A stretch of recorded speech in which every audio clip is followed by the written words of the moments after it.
ሰላም አለይኩም ራፊቅ እባላለሁ።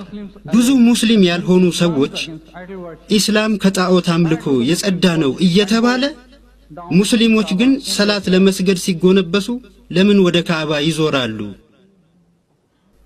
ወንድሜ የጠየቀው ጥያቄ ሙስሊም ያልሆኑ ሰዎች ኢስላም ከጣዖት አምልኮ የጸዳ ነው ከተባለ ሙስሊሞች ለምን ወደ ካዕባ ይዞራሉ ወይም ካዕባን ይገዛሉ?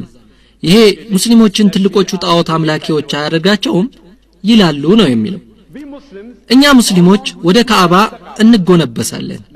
ካዕባ ቂብላችን ነው፣ አቅጣጫችን ማለት ነው። ካዕባን አናመልከውም፣ ነገር ግን ፊታችንን ወደ እሱ እናዞራለን።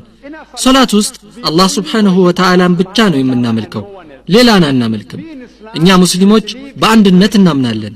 ለምሳሌ ውስን አንድ አቅጣጫ ባይቀመጥ ኖሮ ሙስሊሞች ሶላት ለመስገድ ሲፈልጉ አንዱ ወደ ሰሜን፣ አንዱ ወደ ምዕራብ፣ አንዱ ወደ ምስራቅ፣ አንዱ ወደ ምዕራብ ዞረን እንስገድ ሊሉ ነው። ታዲያ ወዴት እንዙር? አላህ Subhanahu Wa Ta'ala ሁሉም የዓለም ሙስሊሞች ወደ ካዕባ እንዲዞሩ አዟል። በምዕራቡ የዓለም ክፍል የምንገኝ ከሆነ ወደ ምስራቅ፣ በምስራቅ የምንገኝ ከሆነ ወደ ምዕራብ፣ በሰሜን የምንገኝ ከሆነ ወደ ደቡብ፣ በደቡብ የምንገኝ ከሆነ ወደ ሰሜን። ሁሉም ሙስሊሞች በአንድ ላይ በአንድነት ወደ ካዕባ። መዘበራረቅ የለም። ለመጀመሪያ ጊዜ የዓለምን ካርታ የሳሉት ሙስሊሞች ናቸው። ያን ጊዜ ደቡብ ዋልታን ወደ ላይ፣ ሰሜን ዋልታን ደግሞ ወደ ታች አድርገው ነበር የሳሉት። አልহামዱሊላህ ካዕባና የመካ ከተማ በዓለም እምብርት ላይ ነበሩ። ምዕራባውያን መጡና ካርታውን ገለበጡት። ሰሜን ዋልታን ወደ ላይ፣ ደቡብ ዋልታን ወደ ታች።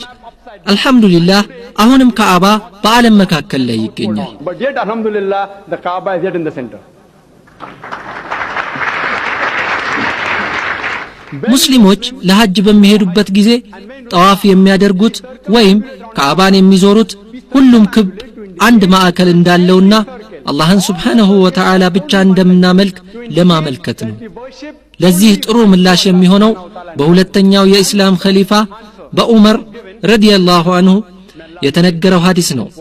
በሰሂህ ቡኻሪ ቅጽ 2 ምዕራፍ 56 ሐዲስ ቁጥር 675 በሐጅ መጽሐፍ ዑመር ረዲየላሁ ዐንሁ ስለ ጥቁሩ የካዕባ ድንጋይ ሐጀሩል አስወድ ምን ይላሉ?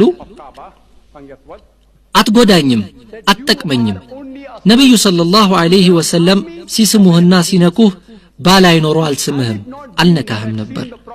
ይህ ሐዲስ እኛ ሙስሊሞች ካዕባን እንደማናመልክ ለማሳየት የሚያስችል በቂ መረጃ ነው። ሌላው ይህን ጥያቄ ለሚያነሱ ሰዎች አንድ ጥያቄ መጠየቅ እፈልጋለሁ። በረሱል ሰለላሁ ዐለይሂ ወሰለም ጊዜ ካዕባ ላይ ወጥተው አዛን የሚያደርጉ ሰዎች ነበሩ። እስቲ የትኛው ጣዖት አምላኪ ነው በሚያመልከው ጣዖት አናት ላይ የሚንጠላጠለው? ለጥያቄው መልስ እንደሰጠው ተስፋ አደርጋለሁ።